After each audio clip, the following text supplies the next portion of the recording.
चलो आज हम रिवाइजन करते हैं आपका पहला चैप्टर, क्योंकि आपका पेपर एकदम नज़दीक है। ठीक है, फटाफट पढ़ेंगे, फटाफट अंदाज में इसे देखते हैं हम क्या क्या पढ़ना है, हमें वो समझ जाते हैं। पॉइंट नोट किया गया है, इतने पॉइंट को आज एक वीडियो में हम कवर करेंगे, इसके जस्ट बाद वाले वीडियो में हम दूसरा पॉइंट कवर करेंगे। मतलब ये चैप्टर हमें कवर करना है, 6 दिन 6 चैप्टर कंप्लीट करना है। ठीक है, बात करते हैं जैव प्रक्रम। जैव प्रक्रम मीन क्या होता है, जीव का कैसे विकास हुआ या जैव प्रक्रम क्या है। तो आप जानते हैं कि पृथ्वी पर कोशिका की संरचना संगठन के आधार पर जीव दो प्रकार के, एक वे जीव जिनका शरीर कोशिकीय संगठन के आधार पर जीव दो प्रकार के होते हैं। एक होता है एक कोशिकीय, दूसरा होता है बहुकोशिकीय। समझ रहे हैं ना, जैव प्रक्रम समझा रहा हूं, आसान लहजे में समझो, है ना, कि पृथ्वी पर जो जीव हैं कोशिका के संगठन के आधार पे दो प्रकार के होते हैं। एक होता है एक कोशिकीय, दूसरा होता है बहुकोशिकीय।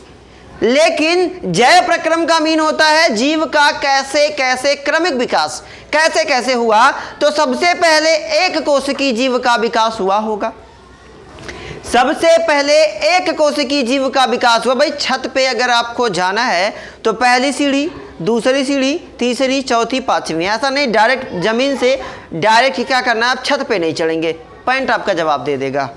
समझने, क्योंकि इतना लास्टिक तो होता भी नहीं, समझो बात को, है ना। तो जैव प्रक्रम का मतलब क्या होता है कि क्रमिक विकास। जैव का मतलब जीव का क्रमिक विकास। जीव का विकास कैसे हुआ, तो सरल जीवों से, सरल जीव मीन एक कोशिकीय जीव, सरल उन्हें ही बोला जाता है।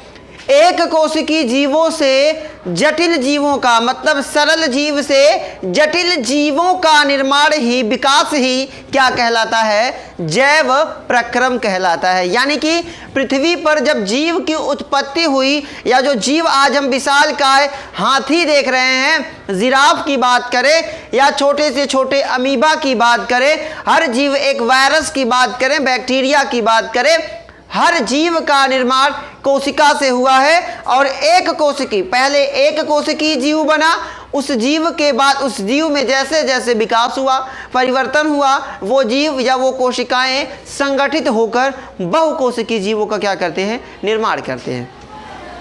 आसान लहजे में समझें कि सरल जीवों से जटिल जीवों का विकास ही, निर्माण ही जैव प्रक्रम कहलाता है। यानी कि एक कोशिकीय जीवों से ही बहुकोशिकीय जीवों का विकास हुआ है।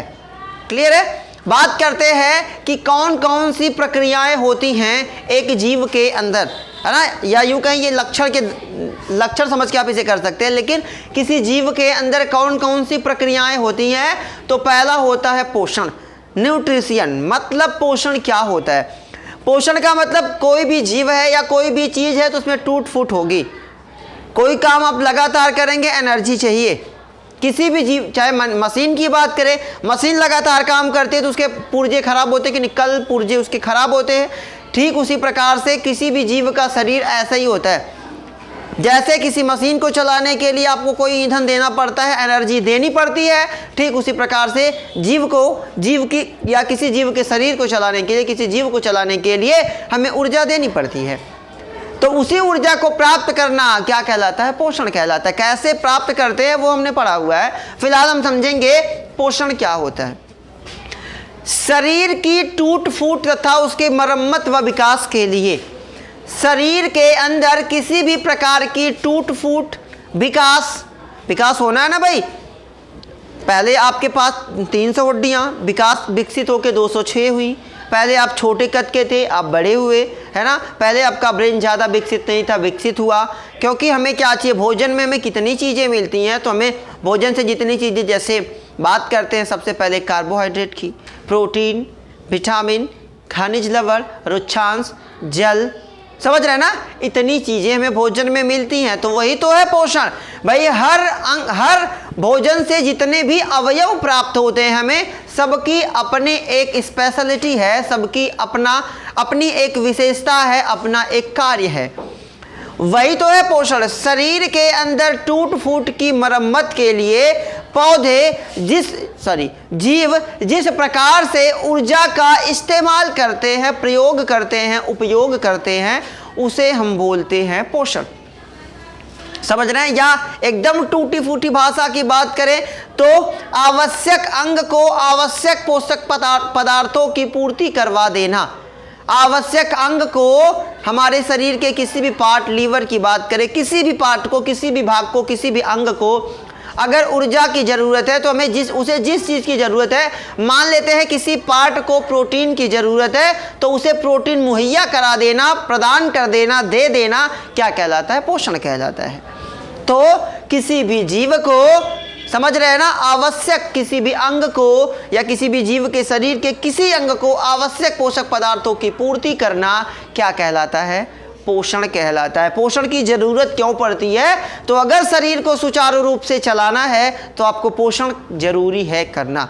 बिना पोषण के शरीर, आप देखते हैं कुपोषण के रोगी जो पतले पतले होते हैं, क्योंकि देखिए खाना, बहुत सारा खाना खाना पोषण नहीं है, कम खाना खाना लेकिन संतुलित खाना जिसमें सभी पोषक तत्व अवेलेबल हो, मौजूद हो, वो खाना आपके लिए फ़ायदेमंद होगा।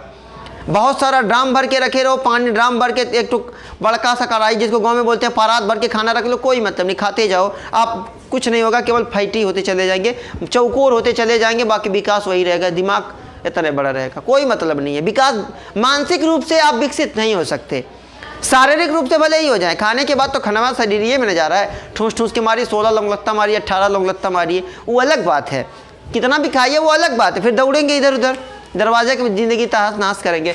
फिलहाल अब बात करते हैं बेटा श्वसन की, ठीक है? क्या होता है श्वसन? देखिए श्वसन की एक्चुअल में जरूरत क्यों पड़ती है? श्वसन के माध्यम से हम क्या काम करते हैं? श्वसन के माध्यम से हम ऑक्सीजन, वायुमंडल से ऑक्सीजन को ग्रहण करते हैं, जिसे कहाँ मिला देते हैं? ब्लड में मिला देते हैं, फेफड़ा मिलाने का काम करता है ना? कहाँ मिला देते हैं? ब्लड में मिला देते हैं, और वो शुद्ध रक्त क्या होता है? सब शरीर के सभी अंगों में जाता है और अंग सुचारू रूप से सही तरीके से काम करते हैं। लेकिन श्वसन और क्या काम करता है? श्वसन के साथ जो ऑक्सीजन आता है वो हमारे अंदर क्या करता है? भोजन के अपघटन में सहायता करता है, भोजन को तोड़ने में सहायता करता है। जब आप ऑक्सी श्वसन पढ़ेंगे, अनॉक्सी श्वसन पढ़ेंगे, इसी चैप्टर में है वो, हम आगे पढ़ने वाले हैं। ऑक्सी श्वसन, अनॉक्सी श्वसन आप पढ़ेंगे तो आपको एकदम क्लियर हो जाएगा कि आखिर क्यों ज़रूरत पड़ती है श्वसन की। तो क्या होता है कि वायुमंडल से विभिन्न गैसों को ग्रहण करना, उसे फेफड़े तक पहुंचाना, समझ रहे हैं ना, तथा विभिन्न गैसों को ग्रहण, भाई ऑक्सीजन से केवल हम एक गैस को तो ग्रहण नहीं ना करते, हम कई सारी गैस, मालूम है हमें कि वायुमंडल जो वायु है वो विभिन्न गैसों का मिश्रण है। हवा में कई गैसें मिली हुई हैं, जिसमें 78% नाइट्रोजन, 21% ऑक्सीजन, 0.3% अन्य गैसें, ठीक है, कार्बन डाइऑक्साइड, बाकी जितना बचा उसमें अन्य गैसें आती हैं। तो सभी गैसें, ऐसा तो हम है नहीं कि हम केवल एक ही स्पेशल किसी एक गैस को ऑब्जर्व करते हैं, अवशोषित करते हैं कि भाई केवल हमें ऑक्सीजन की ज़रूरत, ऑक्सीजन छान के दो, ऐसा कुछ नहीं ना। हम सभी गैसों को ग्रहण करते हैं और हमारा फेफड़ा, हमारे फेफड़े में पाई जाती हैं कूपिकाएँ। कूपिका है ना, छोटे छोटे सुराख होते हैं जो क्या करते हैं? सभी अन्य गैसों को फेफड़े से बाहर करने का काम करते हैं। जब आप गैसों को ग्रहण करते हैं तो सभी को ग्रहण करते हैं, छोड़ते हैं तो कार्बन डाइऑक्साइड, क्यों? क्योंकि उसे फेफड़ा अलग कर देता है और आप उसे क्या करते हैं? शरीर के बाहर कर देते हैं। तो वायुमंडल से विभिन्न गैसों को ग्रहण करना, उसे फेफड़े तक पहुंचाना, तथा अपशिष्ट गैसों को या खराब गैसों को या यूं कहें कार्बन डाइऑक्साइड को शरीर से बाहर निकालने की प्रक्रिया श्वसन कहलाती है। श्वसन न केवल ब्लड में रुधिर को मिलाना, ब्लड में न केवल ऑक्सीजन को मिलाना, बल्कि क्या करना कि भोजन के अपघटन में सहायता करना। अगर ऑक्सीजन नहीं होगा तो हम जो भोजन ग्रहण करते हैं वो कभी टूटेगा ही नहीं। कैसे टूटता है भोजन, हमने पाचन में पढ़ना है, ठीक है। बात करते हैं बेटा विसरण की। विसरण क्या होता है? अब देखिए, कुछ जीव हैं जिनके पास अपने स्पेशल अंग है हर काम के लिए। जैसे हमारे शरीर में उत्सर्जन के लिए अलग अंग है कि नहीं? उत्सर्जन नॉर्मली क्या होता है? जो पानी होता है वो कहाँ गिरता है? देखिए पहले विसरण समझा ही देता हूँ। विसरण क्या होता है, ठीक है। जब जल के अणु पौधों में, ये स्पेशली देखो क्या होता है कि पौधे के जड़ के नीचे पानी पाया जाता है, जमीन में पानी पाया जाता है। वो किस विधि से रसारोहण होता है वो हम पढ़ेंगे। वो क्या होता है? जमीन के नीचे से पानी चढ़ के चला जाता है ऊपर पत्ती तक। कैसे जाता है? विसरण के द्वारा जाता है। कैसे जाता है? विसरण। लेकिन हम लोगों के पास तो हाथ है, हमें पानी चाहिए तो उठाया, हम पी लेंगे। हर जीव के अंदर ये क्षमता नहीं होती, उसके पास इतनी कोशिकाएं नहीं होती, उतने अंग नहीं होते, हर काम के लिए अलग अलग अंग नहीं होते। लेकिन जिनमें नहीं होते उनमें एक ही अंग कई कार्य को करता है। समझ रहे हैं ना?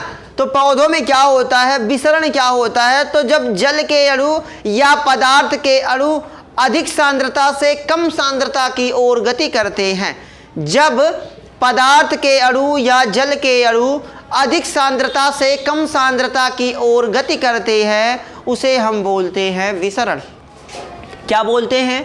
विसरण बोलते हैं। पॉइंट समझिए, पॉइंट में क्या रखा है वो समझो कि अधिक सांद्रता से जमीन के नीचे पानी की मात्रा कम है या ज़्यादा? ज़्यादा है। ज़्यादा है कि नहीं है? वहाँ से पानी उठ के आ रहा है, पत्ती के पास पानी कम है कि ज़्यादा? कम है।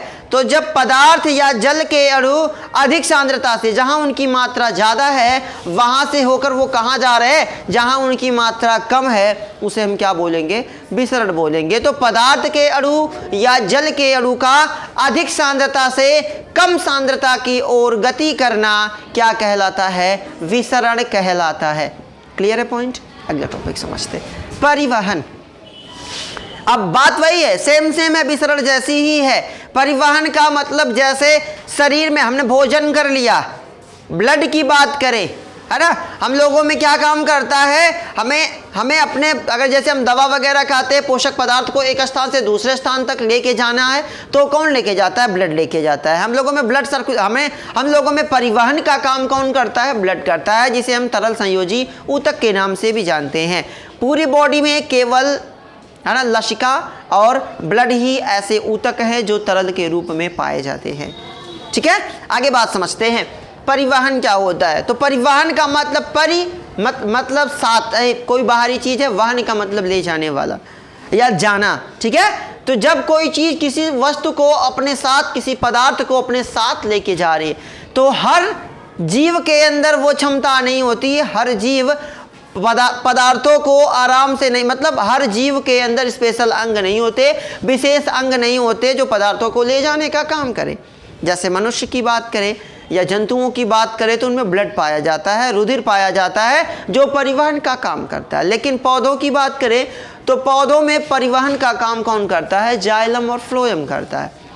जाइलम क्या है, फ्लोएम क्या है, हमने जाना है, फिर भी लाइटली समझ लेते हैं कि जमीन के नीचे से खनिज लवण का अवशोषण कौन करता है? जाइलम करता है, जिसे हिंदी में दारू बोला जाता है।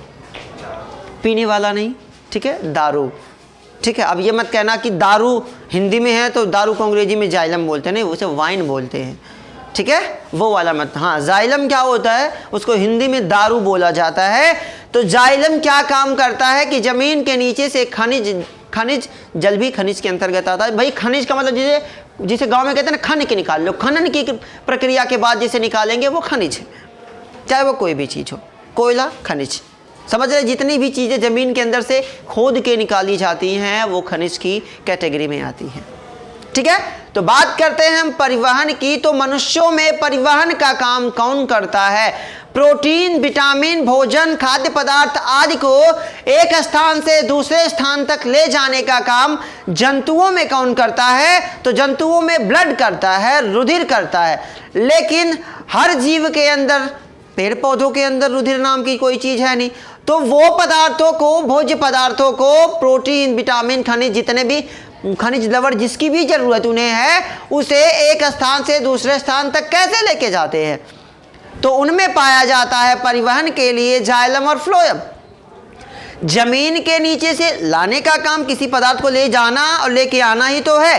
तो जमीन के नीचे से पानी को कौन ऑब्जर्व करता है, कौन अवशोषित करता है ना? जड़ें करती हैं। उसे उठा के एक स्थान से, मतलब जड़ से ले जाके पत्ती तक लेके, मतलब जड़ से लेके पत्ती तक ले जाने का काम कौन करता है? जाइलम करता है। मतलब जमीन के नीचे से जल को अवशोषित करके उसे पत्ती तक पहुंचाने का काम जाइलम करता है। जहां उस जल का इस्तेमाल पत्ती प्रकाश संश्लेषण में करती है और प्रकाश संश्लेषण करके वो क्या करती है? भोजन बनाती है। इसी वजह से पत्ती को बोला जाता है पौधे की रसोई घर। बोला जाता है ना, पूछा जाता है आपसे, एक नंबर का बहुविकल्पी प्रश्न पूछ देता है कि पौधे की रसोई घर किसे कहा जाता है, तो वो बोला जाता है पत्ती को। कोशिका का पावर हाउस किसे बोला जाता है, तो वो बोला जाता है माइटोकॉन्ड्रिया को, जिसकी खोज किसने किया था, अल्टमान ने किया था। फिलहाल और फ्लोएम क्या काम करता है, जाइलम तो समझ में आ गया, अब बचा आपका फ्लोएम। फ्लोएम क्या काम करता है कि प्रकाश संश्लेषण, जाइलम पानी लेके पत्ती तक पहुंचा दिया, अब फ्लोएम क्या काम करेगा कि प्रकाश संश्लेषण की क्रिया के बाद उस, है ना, प्रकाश संश्लेषण के बाद जो ऊर्जा बनी उसे क्या करता है, पौधे के विभिन्न भागों में पहुंचाने का काम। दोनों लेके ही जा रहे हैं, एक जड़ से लेके आ रहा है, मतलब एक प्रकाश संश्लेषण के पहले और एक प्रकाश संश्लेषण के बाद। तो जाइलम की क्रिया कब, जाइलम कब काम करता है, प्रकाश संश्लेषण की क्रिया के पहले। वो पानी को अवशोषित करके खनिज लवण, केवल पानी नहीं बेटा, सभी NPK, nitrogen, potassium, calcium, phosphorus, सबको लेके जाने का काम जमीन के नीचे से कौन करता है, जाइलम करता है। और प्रकाश संश्लेषण के बाद जब प्रकाश संश्लेषण हो जाती है, जब ऊर्जा बन जाती है, जब ग्लूकोज बन जाता है, तो उसे पौधे के विभिन्न भागों में पहुंचाने का काम कौन करता है, फ्लोएम करता है। क्लियर है, आगे समझो। उत्सर्जन, अब भाई क्रिया, सारी क्रियाएं खत्म हो गई, तो जब कोई भी काम जैसे गुड़ वगैरह बनता है, खाना वगैरह आपके घर बनता है, तो कुछ चीज़ें अवशेषी में आती हैं कि नहीं आ जाती। जैसे जब चावल आप बनाते हैं तो उसका पानी ना गंदा वाला जो होता है उसे निकाल के फेंक देते हैं, है कि नहीं। मिर्च वगैरह सब वो डंठल तोड़ के फेंक देते हैं। तो कुछ ना कुछ खाना बनाते तो कुछ ना कुछ तो अवशेष बचता ही बचता है। कुछ नहीं बचेगा तो आलू का छीलन बचेगा, उसकी भी सब्जी बना देते हैं, है ना। कुछ ना कुछ तो बचता ही बचता है अवशेष में। अब कुछ नहीं बचेगा तो आटा में उसको क्या बोलते हैं, जो सब आटा थोड़ा सा रखा जाता है जिसमें रोटी में लगाते हैं, परथन क्या बोलते हैं, ऐसा ही कुछ बोलते हैं, जो कुछ जो बोलते हैं, है ना। क्या बोलते हैं उसको, परथन ही तो बोलते हैं, आई थिंक परथन ही बोलते हैं, है ना। वो बच जाता है कि नहीं, कुछ ना कुछ तो अवशेष में बचता है। वैसे ही जीव के शरीर के अंदर जब कोई क्रिया होती है तो उसमें कुछ ना कुछ पदार्थ अवशेष के रूप में प्राप्त हो जाते हैं, उत्सर्जी के रूप में प्राप्त हो जाते हैं। तो उन्हीं पदार्थों को, भाई जब शरीर के अंदर कोई क्रिया हो रही है तो उसमें कुछ ना कुछ तो बचेगा। जब कुछ बचेगा तो उसी जो बचा कुचा है उसी को शरीर से बाहर निकालने की क्रिया क्या कहलाती है, उत्सर्जन कहलाती है। या यूं कहें अपशिष्ट पदार्थों को शरीर से बाहर निकालने की प्रक्रिया क्या कहलाती है, उत्सर्जन कहलाती है। शरीर से अपशिष्ट पदार्थों को बाहर निकालने की प्रक्रिया क्या कहलाती है भाई, उत्सर्जन कहलाती है। पॉइंट यहाँ 2-3 समझो, उत्सर्जन, उत्सर्जी अंग, उत्सर्जी पदार्थ, ठीक है। उत्सर्जन, अपशिष्ट पदार्थों को शरीर से बाहर निकालने की प्रक्रिया क्या कहलाती है, उत्सर्जन। वे पदार्थ जो उत्सर्जन की प्रक्रिया के फलस्वरूप बाहर निकाले जाते हैं वे क्या कहलाते हैं, वे कहलाते हैं उत्सर्जी पदार्थ। वे पदार्थ जो शरीर से बाहर निकाले जाते हैं किस प्रक्रिया के फलस्वरूप, तो उत्सर्जन की प्रक्रिया के फलस्वरूप जो पदार्थ शरीर से बाहर निकाले जाते हैं वो कहलाते हैं उत्सर्जी पदार्थ। और वे अंग जो उत्सर्जी पदार्थ को शरीर से बाहर निकालने में मदद करते हैं, सहायता करते हैं, वो कहलाते हैं उत्सर्जी अंग। पॉइंट क्लियर हुआ उत्सर्जन का। अब समझ लेते हैं आगे पोषण के बारे में विस्तार से। पोषण कितने प्रकार का होता है, पोषण 2 प्रकार का होता है, एक होता है स्वपोषी, दूसरा होता है परपोषी। वे जीव जो अपना भोजन स्वयं बनाते हैं, अपने भोजन का निर्माण स्वयं करते हैं, वो कहलाते हैं स्वपोषी। दूसरा है वे जीव जो अपना भोजन स्वयं नहीं करते, है ना, वे जीव जो अपना भोजन स्वयं नहीं बनाते, यानी कि वो भोजन के लिए दूसरे जीवों पर निर्भर होते हैं, उन्हें हम क्या बोलते हैं, उन्हें हम बोलते हैं परपोषी। हम बात करें स्वपोषी की तो स्वपोषी 2 प्रकार के, है ना। स्वपोषी मतलब स्वपोषी जीव भी 2 तरीके से भोजन प्राप्त करते हैं। अभी तक हमने ये जाना था, हालांकि ये चीज़ हम पहले भी पढ़ चुके हैं, हम रिवाइजन कर रहे हैं क्योंकि आपका एग्जाम बहुत नज़दीक है, ठीक है। तो देखो, वे जीव जो अपना भोजन स्वयं बनाते हैं वह स्वपोषी कहलाते हैं। पर का मतलब दूसरों से। वह जीव या वे जीव जो अपना भोजन स्वयं नहीं बनाते हैं, भोजन के लिए दूसरों पर निर्भर रहते हैं, उसे हम क्या बोलते हैं, उसे हम बोलते हैं परपोषी। अब आगे हम बात करेंगे स्वपोषी। वे जीव जो अपना भोजन स्वयं बनाते हैं वो अपना भोजन 2 तरीके से स्वयं बनाते हैं। पहला, वे जो प्रकाश संश्लेषण, वे जीव जो प्रकाश संश्लेषण की क्रिया करके अपना भोजन स्वयं बनाते हैं उन्हें हम क्या बोलते हैं? प्रकाश संश्लेषी। इसमें हम समझेंगे प्रकाश संश्लेषण के बारे में। वे जीव जो फोटोसिंथेसिस मतलब प्रकाश संश्लेषण करके अपना भोजन बनाते हैं, प्रकाश की, सूर्य के प्रकाश की उपस्थिति में। यहाँ पे पॉइंट पूछा जाता है कि प्रकाश संश्लेषण में कौन कौन सी 4 चीज़ों की जरूरत पड़ती है या किन किन चीज़ों की बहुत ज़्यादा आवश्यकता होती है, तो याद रखेंगे वो चारों चीज़ आपको याद है, उम्मीद करता हूँ याद होगी।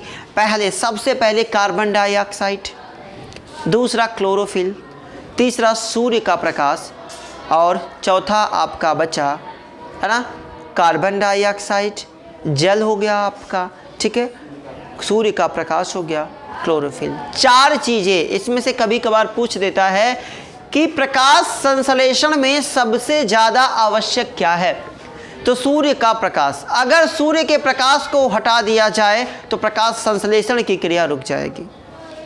तीनों भले ही अवेलेबल हों, तीनों भले ही मौजूद हों, हालांकि सबकी अपनी अपनी स्पेशलिटी है, सब महत्वपूर्ण ही है, सबकी अपनी अपनी भूमिका है प्रकाश संश्लेषण में, लेकिन सबसे ज़्यादा भूमिका किसकी है? तो किसकी है? सूर्य के प्रकाश की, ठीक है। और सूर्य के प्रकाश में पाई जाती है विटामिन डी, ये हम जानते हैं, बार बार हमने इसे पढ़ा है। तो वे जीव जो प्रकाश संश्लेषण करके अपना भोजन बनाते हैं वे कहलाते हैं प्रकाश संश्लेषी। दूसरा, वे जीव जो कार्बनिक, सरल कार्बनिक पदार्थों से अपना भोजन बनाते हैं, ये इंपॉर्टेंट है, ठीक है। वे जीव जो सरल कार्बनिक पदार्थों से अपना भोजन प्राप्त करते हैं वे कहलाते हैं रसायन संश्लेषी, जैसे sulphur bacteria, nitrogen bacteria, hydrogen bacteria, ये याद रखेंगे, ठीक है। सल्फर बैक्टीरिया जिसे हिंदी में जीवाणु बोला जाता है, नाइट्रोजन बैक्टीरिया नाइट्रोजन जीवाणु, ठीक है, हाइड्रोजन बैक्टीरिया हाइड्रोजन जीवाणु, याद रखेंगे। ये ऐसे बैक्टीरियाज हैं, मतलब बैक्टीरिया भी तो एक जीव ही है जो क्या करते हैं, जो रसायन सरल कार्बनिक पदार्थों से या सरल कार्बनिक पदार्थों का विघटन करके, संश्लेषण करके उनसे अपना भोजन प्राप्त करते हैं, वे कहलाते हैं रसायन संश्लेषी। पॉइंट क्लियर हो गया ना यहाँ तक? आगे टॉपिक समझते हैं। अब बात आ गई भाई, हम पहुंच गए कहाँ तक? प्रकाश संश्लेषण तक। कहाँ तक पहुंच गए? प्रकाश संश्लेषण। क्या होता है प्रकाश संश्लेषण? प्यास लगी है तो पानी वानी पी लो, काहे गिरा रहे हो भैया, ठीक है। देखिए, बात करते हैं प्रकाश संश्लेषण की। क्या है प्रकाश संश्लेषण? तो देखिए, प्रकाश संश्लेषण का फार्मूला आपसे पूछा जाता है तो याद रखेंगे, हालांकि ये संतुलित नहीं है, संतुलित करना मैंने आपको बताया है। बात करेंगे प्रकाश संश्लेषण, तो मैंने आपको बताया कि पौधे वायुमंडल से कार्बन डाइऑक्साइड लेते हैं और जाइलम क्या लेके आता है? खनिज लवण, और ऊपर से मिलता है भाई सूर्य का प्रकाश। सूर्य का प्रकाश और पौधों की पत्तियों में पाया जाता है हरित लवक यानी कि क्लोरोफिल, ठीक है। क्या पाया जाता है भाई? क्लोरोफिल, जिसे पर्णहरिम भी बोला जाता है। और वो क्या बना लेते हैं? C6H12O6 यानी कि ग्लूकोज, और क्या बनाते हैं? पानी, मतलब कि H2O, और कौन सी गैस मुक्त करते हैं? O2। O2 कार्बन डाइऑक्साइड मुक्त कर देगा तो हम मर मुरा जाएंगे, ठीक है। कौन सी गैस मुक्त करते हैं? ऑक्सीजन। पॉइंट समझेंगे कि वे जीव जो प्रकाश संश्लेषण की, अब देखो पूछा जाता है प्रकाश संश्लेषण की परिभाषा, टूटी परिभाषा एकदम समझो आसान, कि पौधे वायुमंडल से कार्बन डाइऑक्साइड और जल को लेके क्या करते हैं? उसे सूर्य के प्रकाश की उपस्थिति में ऊर्जा में विघटित कर देते हैं। यह प्रक्रिया क्या कहलाती है? प्रकाश संश्लेषण कहलाती है। समझ रहे हैं ना? उससे उन्हें क्या चाहिए? ऊर्जा चाहिए। हर जीव को भाई प्रकाश संश्लेषण क्यों चाहिए? आप खाना खाते हैं किसके लिए? ऊर्जा के लिए। हम खाना खाते हैं तो हमें क्या मिलती है? ऊर्जा। तो पौधे भी अपने भोजन का निर्माण कर रहे हैं किसके लिए? ऊर्जा के लिए। तो वायुमंडल से कार्बन डाइऑक्साइड को ग्रहण करके जमीन के नीचे से खनिज लवण, है ना, या खनिज लवण जाइलम के द्वारा अवशोषित किया गया खनिज लवण सूर्य के प्रकाश की उपस्थिति में पत्तियों में पाई जाने वाली क्लोरोफिल के साथ क्रिया करके पौधे अपनी ऊर्जा का निर्माण करते हैं। इस प्रक्रिया को हम क्या बोलते हैं? इसे बोलते हैं प्रकाश संश्लेषण। फार्मूला क्या होता है? तो CO2 plus H2O arrow C6H12 plus H2O plus O2। Point समझ में आ गया कि नहीं आ गया? आगे बात करते हैं इसके बारे में। पूछा जाता है कि प्रकाश संश्लेषण का महत्व बता दो। क्या महत्व है प्रकाश संश्लेषण का? तो पहला महत्व समझ लो। सबसे पहले वो क्या करते हैं? वातावरण को संतुलित करने का काम करते हैं। वातावरण को क्या करते हैं भाई? संतुलित करते हैं। संतुलित मीन क्या करते हैं समझिए। संतुलित का मतलब वायुमंडल में कार्बन डाइऑक्साइड की मात्रा को बनाए। अगर भाई पौधे नहीं होंगे, पौधे एक तरह से कन्वर्टर का काम करते हैं, सभी जीवों के द्वारा छोड़ी गई कार्बन डाइऑक्साइड को ऑब्जर्व करके उसे किस में बदल देते हैं? ऑक्सीजन में बदल देते हैं। तो संतुलन हुआ कि नहीं हुआ? वरना बहुत ज़्यादा कार्बन डाइऑक्साइड हो जाएगी। आप बचपन से पढ़ते चले आ रहे हैं कि वायुमंडल में ऑक्सीजन की मात्रा 21% है, 21 बनी हुई है, क्योंकि लगातार पौधे का ऑक्सीजन दे रहे हैं और लगातार वो ऑक्सीजन 0.3% बचा हुआ है कि नहीं बचा हुआ है आज भी। कार्बन डाइऑक्साइड क्यों बचा हुआ है? क्योंकि पौधे लगातार अपनी क्रिया को कर रहे हैं। समझ रहे हैं ना? पहला। दूसरा ये क्या काम करते हैं? एकदम आसान तरीका है, तापमान का नियंत्रण। तापमान का नियंत्रण। अगर पेड़ पौधे नहीं होंगे तो जहां पेड़ पौधे नहीं है वहां पे जाके आप महसूस करके देखो, एक पेड़ नॉर्मली 2 से 3 डिग्री सेल्सियस तापमान को क्या करता है? कम करने का काम करता है। ठीक है, आगे बात कर लेते हैं भैया। ठीक है, चलो पहला पॉइंट, वातावरण में क्या काम करते हैं? वातावरण को संतुलित करने का काम करते हैं।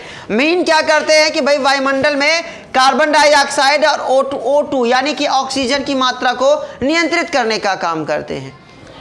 दूसरा, तापमान का नियंत्रण कर देते हैं। अगर पेड़ पौधे नहीं होंगे तो पृथ्वी का तापमान बहुत ज़्यादा बढ़ जाएगा। तीसरा क्या करते हैं? वातावरण को स्वच्छ करते हैं। अन्य जितनी भी गैसें हैं उन्हें वो अवशोषित कर लेते हैं और उनसे वातावरण को क्या करते भाई? स्वच्छ करने का काम करते हैं। स्वच्छ लिखने नहीं आ रहा है, ठीक है? स्वच्छ है ना, वायुमंडल को स्वच्छ करने का काम करते हैं। और साथ ही साथ ये क्या करते हैं? इसी प्रकाश संश्लेषण के द्वारा अपना भोजन भी बनाते हैं। ठीक है, भोजन बनाते हैं। समझ गए कि नहीं बात को? ये था आपका प्रकाश संश्लेषण। ज़्यादा विस्तार से पढ़ना है तो इसका अलग से वीडियो बना हुआ है, आप वो देख सकते हैं। लेकिन फिलहाल पॉइंट यहाँ समझो कि सूर्य का, यहाँ पे मैंने बताया ना सबसे इंपॉर्टेंट टॉपिक क्या है कि यहाँ पे हमें चाहिए क्या? सूर्य का प्रकाश। ठीक है, अगला टॉपिक समझते हैं, मनुष्य में पोषण कैसे होता है। ये बहुत लंबा टॉपिक है तो इसे हम अगले वीडियो में पढ़ेंगे क्योंकि ये बहुत लंबा हो जाएगा। ठीक है, क्योंकि मनुष्य में पोषण बार बार पूछा जाता है। पाचन का सचित्र वर्णन दे देगा। मनुष्यों में पाचन का सचित्र वर्णन 7 नंबर का क्वेश्चन बना के दे सकता है, जिसे पहले भी पढ़ाया जा चुका है, लेकिन हम इसे लाइटली पढ़ेंगे। ठीक है, बेस्ट ऑफ लक।